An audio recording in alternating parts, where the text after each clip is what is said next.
Hi everyone, welcome to Emma, a true infidelity story. I'm excited to share a new story with you. The sun was setting, casting a golden hue over our neighborhood, painting the sky in shades of orange and pink. I was in the kitchen, chopping vegetables for dinner, the rhythmic sound of the knife against the cutting board of familiar comfort. Buddy was at my feet, his tail thumping against the floor, waiting for a scrap to fall. It was just another evening or so. It seemed. I glanced out the window, watching Leo as he returned from his hike. His silhouette framed by the fading light, he looked content, his usual post-hike glow evident even from a distance.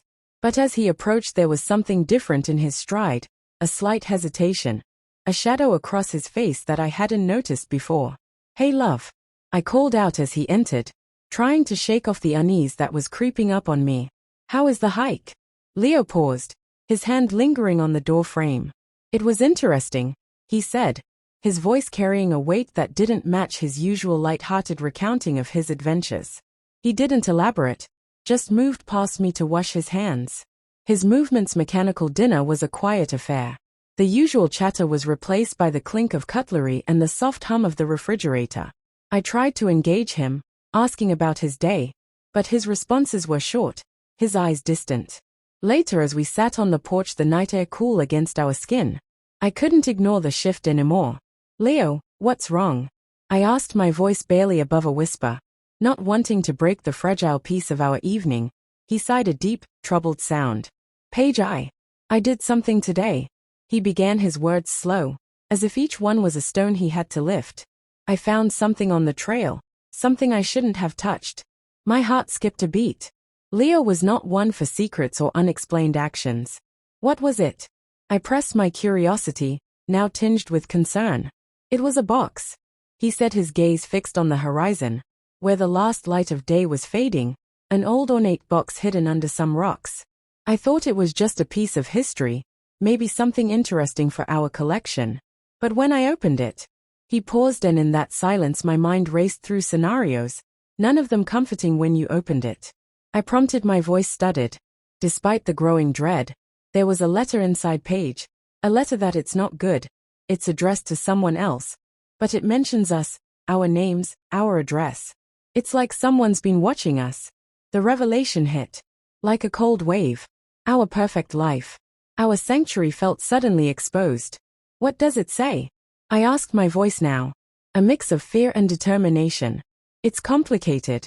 It talks about a debt, something from my past, something I thought was long ago, but now it seems it's catching up." Leo's voice was strained, his usual calm demeanor shattered. I reached for his hand, feeling the tension in his grip. "We'll figure this out together," I assured him, though inside a storm of questions raged. How could a simple hike turn our world upside down? What was this debt, and who was behind this ominous letter? As the night deepened, the stars began to appear. Indifferent to the turmoil below, I realized that our life, as idyllic as it had been, was about to be tested in ways we never imagined. The box, the letter, it was just the beginning, and as I sat there holding Leo's hand, I knew that whatever was coming, we would face it together. But the question lingered, heavy in the air. What could possibly disrupt this idyllic life? And more importantly, how far would we have to go to protect it? It was a typical Thursday evening. Leo was working late as usual, on a project that seemed to consume all his time. Buddy and I were home alone, and I decided to tackle the clutter in our guest room closet. It was a mess of old clothes, holiday decorations, and forgotten items. As I sorted through the chaos, Buddy, ever the curious companion, followed me into the closet. The closet was narrow, and as I reached for a box on the top shelf, I lost my balance. Buddy, trying to help, got tangled in my legs. In the confusion, I fell, and he fell with me. We were pressed together in the small space, and in that moment something unexpected happened. The box I was reaching for tumbled down with us, and as it hit the floor, it burst open out, spilled not just the usual clutter, but something that caught my eye, a small leather-bound journal. It was old, the leather worn, and the pages yellowed with age. Buddy, now free from the tangle, sniffed at it. Curiously, I picked up the journal, brushing off the dust. The cover was embossed with a symbol I didn't recognize, intricate and almost threatening. My heart began to race as I opened it, the spine creaking in protest. The first page was blank, but as I turned to the next, there it was, a name, Leo's name. My breath caught in my throat. Why would Leo's name be in this journal? I flipped through the pages, each one filled with a meticulous script detailing dates, locations, and events. It was like reading someone's diary, but this was no ordinary diary. It was a record, a ledger of sorts, and it mentioned not just Leo, but our address, our lives, in a way that felt too intimate, too invasive. The entries were cryptic, talking about debts, promises, and something called the pact. My mind raced back to the letter Leo had found, the one that spoke of a debt from his past. Could this journal be connected? I continued reading, my hands trembling. There were mentions of other names, people I didn't know, but each entry seemed to revolve around a central theme. Retro. The more I read, the more I felt a chill creep up my spine. This wasn't just about Leo. It was about us, our safety, our future. Buddy, sensing my unseasonable, nuzzled against me, his warmth, a small comfort in the cold, realization that our lives were not as private as we thought. I closed the journal, my mind swirling with questions. Who wrote this? Why was it here, hidden in our own home? And what was the pact? I knew I had to confront Leo with this. But as I stood up, the journal clutched tightly in my hand. I heard the front door open. Leo was home earlier than expected. My heart pounded as I debated whether to hide the journal or confront him immediately. I chose the latter. Stepping out of the closet, I met him in the hallway, the journal still in my grasp. His eyes widened as he saw it, a mix of shock and something else. Fear, perhaps. Paige, where did you find that? His voice was a whisper. His usual calm shattered in the closet. Leo, it was hidden in a box. What is this? I held it out to him. My voice stuttered despite the turmoil inside. He took the journal, his fingers tracing the embossed symbol on the cover. I didn't know it was here. This is part of what I was trying to tell you about. Part of my past that I thought was buried. The weight of his words hung heavy in the air. Tell me everything. Leo. No more secrets. He nodded, leading me to the living room. We sat, the journal between us, like an unspoken accusation. This journal, he began, his voice low, belongs to someone from my past, someone I thought I'd never see again. It's about a pact, a promise made in our youth, one that was supposed to be forgotten. As he spoke, the pieces began to fit together. But with each revelation, the puzzle grew more complex, more ominous. The letter, the journal, they were threads of a tapestry we were only now beginning to see. And as the night deepened, I realized that our life, as idyllic as it had been, was about to be tested in ways we never imagined.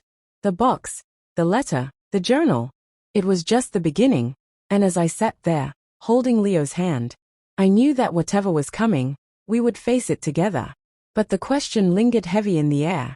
What could possibly disrupt this idyllic life? And more importantly, how far would we have to go to protect it?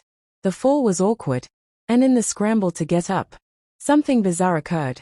Buddy, perhaps confused by the situation or simply reacting to my distress, began to behave in a way that was completely out of character. His usual playful demeanor turned into something more intense. His eyes locked onto mine, not with the usual affection, but with an unsettling focus. In my shock and confusion, I didn't push him away immediately. It was a moment of weakness, a lapse in judgment where I didn't react as I should have. The realization of what had just happened hit me like a ton of bricks. I was horrified not just at the act itself, but at my own inaction. I quickly disentangled myself from Buddy, who seemed oblivious to the gravity of the situation.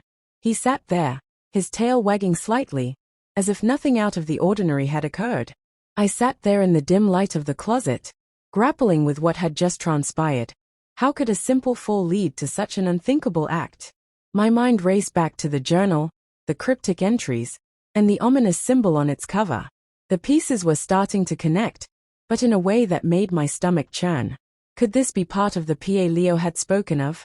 Was Buddy somehow involved? The thought was absurd. Yet here we were in a situation that defied logic. I stood up, brushing off the dust from my clothes, my hands still trembling. I needed answers, and I needed them. Now, with the journal in hand, I stepped out of the closet, my heart pounding in my chest. Leo was in the living room, his back to me, staring out the window into the darkness. Leo, I called out, my voice, shaky but firm. He turned, his face pale under the dim light of the lamp. What is it? Paige. His voice was a mix of concern and fear. I held up the journal. This buddy and I just had an incident in the closet. Something's not right. Leo, what is this pact? What does it have to do with us? He sighed, a deep, troubled sound that echoed through the quiet room. It's complicated, Paige. The pact was something from my youth, a promise made under circumstances I thought were long gone. But it seems they've caught up with me, with us. He took the journal from me, his fingers tracing the embossed symbol. This belonged to someone I knew back then. Someone who wasn't entirely what they seemed. The pact was about loyalty, about debts, about secrets. And now it appears those secrets are coming to light. I sat down, the weight of his words pressing down on me. And Buddy, how does he fit into this? Leo looked at Buddy, who had followed me into the room, now sitting calmly by my side. I don't know, Paige. Maybe it's just coincidence. Or maybe there's more to this than we understand. Animals can sense things, can't they? Maybe he sensed something in the air, something from the past. The room felt colder, the shadows deeper. So what do we do now? I asked, my voice barely above a whisper. We need to find out who's behind this. Who sent that letter? Who left this journal? Hey. We need to understand the full scope of what we're dealing with. And we need to do it together. I nodded, feeling the resolve build within me. Together. I echoed. But first we need to secure our home, make sure we're safe. We can't just wait for whatever this is to come. Knocking. Leo agreed, and we spent the next hour checking locks, setting up makeshift alarms, and ensuring every window was secure. Buddy, perhaps sensing the tension, stayed close, his presence oddly comforting despite the earlier incident. As we worked, my mind kept circling back to the journal, to the letter, to the pact. What had Leo promised? What was this debt that seemed to haunt him? And who was watching us, documenting our lives in such detail? The night stretched on each creak of the house, each shadow moving in the dim light, making me jump. But with Leo by my side and Buddy's now watchful eyes, I felt a small measure of safety. We were in this together, bound by more than just love now, but by a mystery that threatened to unravel our very existence. We sat down again, the journal between us, like an unspoken accusation.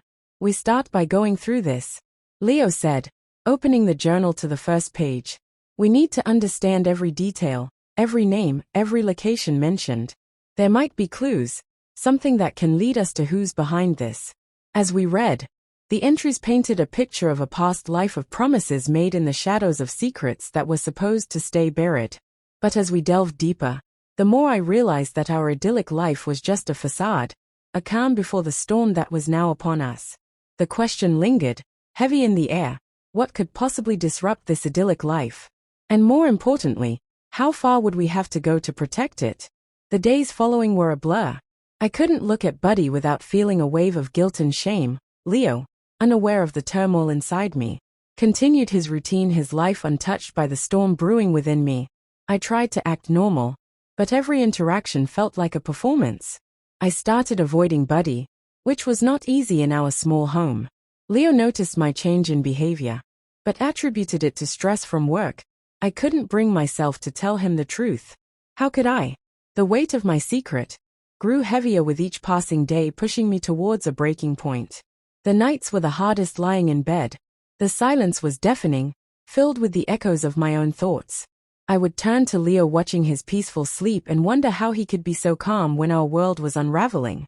The journal, now hidden under our mattress, felt like a ticking bomb. Every time I thought about it, my stomach twisted with fear and uncertainty. One evening, as the sun dipped below the horizon, casting long shadows across our living room, I found myself alone with Buddy. Leo was out, meeting with someone he hoped could shed light on the mysterious letter and the journal. The house felt different, almost oppressive, as if the walls themselves were closing in with the secrets they held. Buddy sat by the window, his eyes fixed on the darkening sky. I approached him, my heart heavy. "I'm sorry, boy," I whispered, my voice breaking. He turned, his eyes meeting mine with an intensity that seemed to pierce through my guilt. It was as if he knew, as if he could sense the fracture in our bond. I sat down beside him, the weight of the day, pressing down on me. We're in this together, aren't we? I said more to myself than to him. Buddy's tail thumped once, a small gesture that felt like forgiveness, or perhaps just a cute dog's simple acceptance of the moment. The sound of the front door opening jolted me from my thoughts. Leo was back, his face drawn, his eyes tired. How did it go? I asked, trying to keep my voice steady. It was enlightening, he said, his tone heavy, with unspoken implications. He sat down next to me, his presence, a small comfort in the storm of our lives. The man I met, he was part of it. Pajic, part of the pact. He confirmed everything, the debts, the promises, they are real. I felt a chill run down my spine. And what about us? Are we in danger? Leo took a deep breath, his hand finding mine. He said, we're not the targets, but we're entangled in something much larger. There are others involved, others who might not be as forgiving as he is. The room seemed to shrink around us, the shadows growing longer, darker. So what do we do? My voice was a whisper, fear, threading through every word. We need to find out who else is involved, who might come after us. We need to protect ourselves and... He paused, his gaze, dropping to Buddy. We need to understand if Buddy's behavior is just coincidence or something more. I nodded, the gravity of our situation settling in. We should start by going through the journal again. Look for any clues, any names or locations we might have missed. Leo agreed, and we moved to the bedroom, retrieving the journal from its hiding place. The leather felt cold under my fingers as we opened it to the first page. The entries were cryptic, filled with dates, locations, and names, some of which we recognized, others completely foreign. As we read, the room was silent except for the occasional turn of a page or the soft breathing of Buddy, who had followed us lying at our feet. Each entry seemed to tighten the noose round our necks. There were mentions of meetings, exchanges, and a recurring theme of retribution. Look at this. Leo pointed to an entry dated several years back. This name here. It's someone I knew from college. He was involved in, let's say, not the best crowd. I read over his shoulder. The entry spoke of a meeting at an old warehouse, a place I knew was on the outskirts of town. Do you think he's still there? It's a start, Leo said, his voice firm with resolve. We need to visit. See if we can find anything or anyone. The decision was made. We would go to the warehouse not knowing what we might find, but driven by the need to understand the full extent of the pact that had now ensnared us. As we prepared, the night outside grew darker, the stars hidden behind clouds, mirroring the uncertainty in our hearts. Buddy watched us, his eyes following our every move. There was something in his gaze, a depth that seemed to understand more than we did. I reached down, petting him gently, feeling a connection that was both comforting and unsettling. We'll figure this out, boy. I murmured, more for my own reassurance than his. The plan was set tomorrow. We would venture into the unknown, seeking answers to questions that threatened to unravel our lives. But for now we sat together. The journal open between us, the weight of the past and the uncertainty of the future, pressing down as we braced ourselves for what was to come. One evening, after a particularly stressful day, Leo confronted me. He had found me crying in the kitchen, unable to hold back the tears any longer. He demanded to know what was wrong, his voice laced with concern and confusion. The words tumbled out of me in a rush. I told him everything, from the fall in the closet to the unspeakable act that followed. Leo's face went from concern to shock, then to a mix of disbelief and revulsion. He stood up, his chair, scraping back, and walked out of the room without a word. The silence that followed was deafening. Would this revelation be the end of our marriage? The house felt colder, the shadows deeper. I sat there, the weight of my confession pressing down on me like a physical force. The sound of Leo's footsteps echoed through the hallway, each step a reminder of the distance growing between us. I waited, my heart pounding, for him to return, to say something. Anything. Minutes stretched into what felt like hours. Finally, Leo came back, his face unreadable. He sat down across from me, his eyes not meeting mine. Page. He began, his voice strained. I need to understand, how could this happen? I took a deep breath, trying to steady my voice. I don't know, Leo. It was an accident, a moment of confusion. Buddy was just. He was just there and I didn't react in time. I was overwhelmed and then it happened.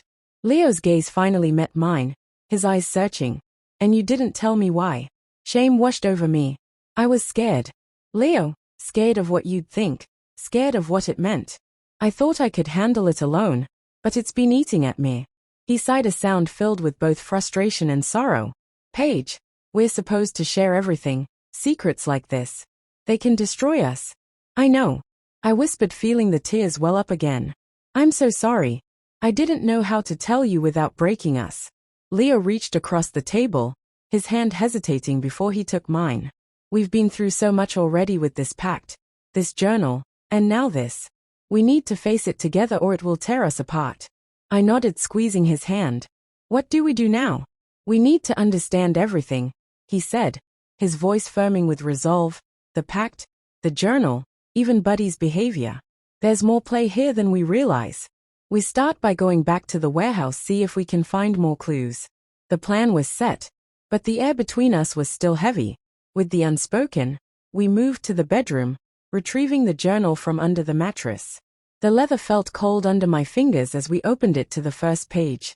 The entries were cryptic, filled with dates, locations, and names, some of which we recognized, others completely foreign. As we read, the room was silent except for the occasional turn of a page or the soft breathing of Buddy, who had followed us lying at our feet. Each entry seemed to tighten the noose around our necks. There were mentions of meetings, exchanges, and a recurring theme of retribution. Look at this. Leo pointed to an entry dated several years back. This name here. It's someone I knew from college. He was involved in, let's say, not the best crowd. I read over his shoulder. The entry spoke of a meeting at an old warehouse, a place I knew was on the outskirts of town. Do you think he's still there? It's a start. Leo, said, his voice firm with resolve. We need to visit, see if we can find anything or anyone. The decision was made. We would go to the warehouse, not knowing what we might find, but driven by the need to understand the full extent of the pact that had now ensnared us. As we prepared, the night outside grew darker, the stars hidden behind clouds mirroring the uncertainty in our hearts. Buddy watched us, his eyes following our every move. There was something in his gaze, a depth that seemed to understand more than we did. I reached down, petting him gently, feeling a connection that was both comforting and unsettling. We'll figure this out, boy. I murmured, more for my own reassurance than his. The plan was set. Tomorrow, we would venture into the unknown, seeking answers to questions that threatened to unravel our lives. But for now we sat together. The journal opened between us, the weight of the past and the uncertainty of the future, pressing down as we braced ourselves for what was to come. The night stretched on each creak of the house, each shadow moving in the dim light, making me jump. But with Leo by my side and Buddy's now watchful eyes, I felt a small measure of safety. We were in this together, bound by more than just love now, but by a mystery that threatened to unravel our very existence. As we sat there, the silence between us was no longer just about the secrets we kept, but about the journey we were about to embark on. The pact, the journal, the incident with Buddy. It was all part of a larger puzzle, one we needed to solve to reclaim our peace. And as the night deepened, the stars began to appear indifferent to the turmoil below. I realized that our life, as idyllic as it had been, was about to be tested in ways we never imagined. The box, the letter, the journal. It was just the beginning, and as I sat there holding Leo's hand, I knew that whatever was coming, we would face it together. But the question lingered, heavy in the air. What could possibly disrupt this idyllic life? And more importantly, how far would we have to go to protect it? In the days that followed, Leo and I barely spoke. He moved into the guest room and I could feel the distance growing between us, like a chasm that was once a bridge. Therapy was suggested, but the trust was shattered like a mirror, with too many cracks to piece back together. Buddy, sensing the tension, became withdrawn, his usual energy sapped by the atmosphere at home, his tail no longer wagging with the same enthusiasm. I sought help from a therapist, trying to understand my actions, my lapse in judgment. The sessions were painful, peeling back layers of guilt, shame, and confusion. Each session felt like I was digging through layers of earth to find the root of my mistake, only to find more dirt. Leo, after weeks of silence, agreed to join me in therapy.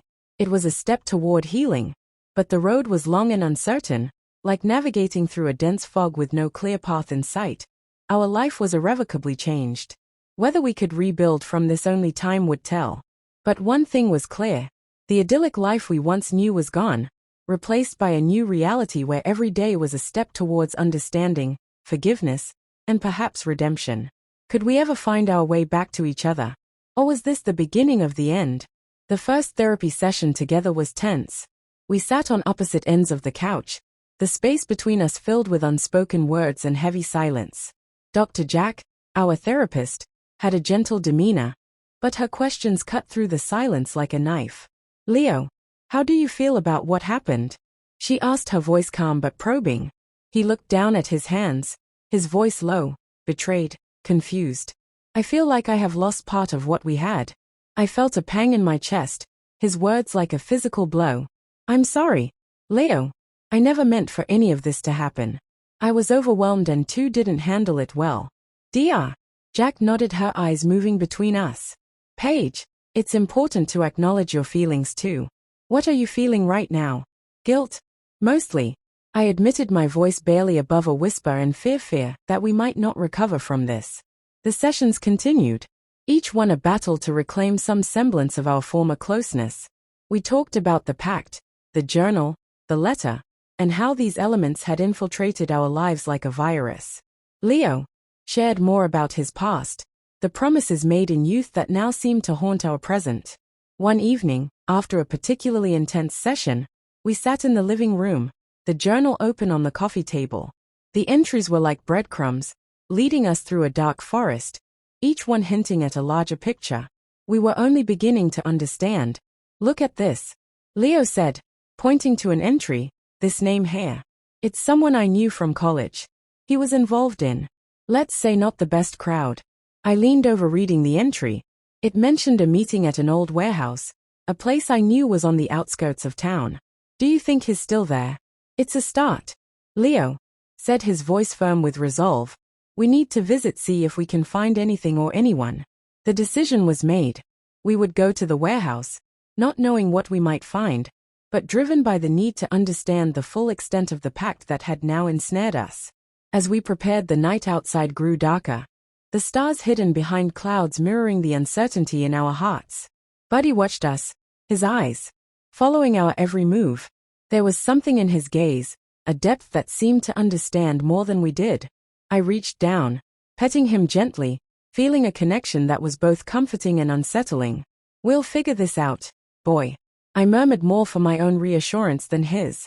The plan was set. Tomorrow, we would venture into the unknown, seeking answers to questions that threatened to unravel our lives. But for now we sat together.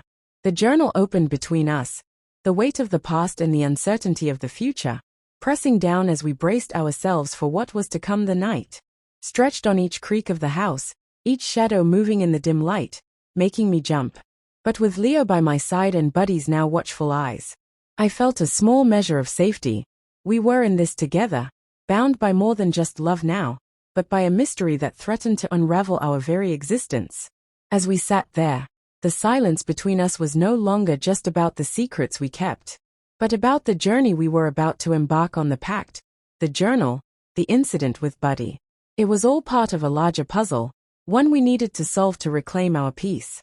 And as the night deepened, the stars began to appear indifferent to the turmoil below. I realized that our life, as idyllic as it had been, was about to be tested in ways we never imagined. The box, the letter, the journal. It was just the beginning, and as I sat there holding Leo's hand, I knew that whatever was coming, we would face it together. But the question lingered, heavy in the air: what could possibly disrupt this idyllic life? And more importantly, how far would we have to go to protect it? If you feel that this story is meaningful and brings useful lessons, please like and subscribe to the channel to support me. Thanks.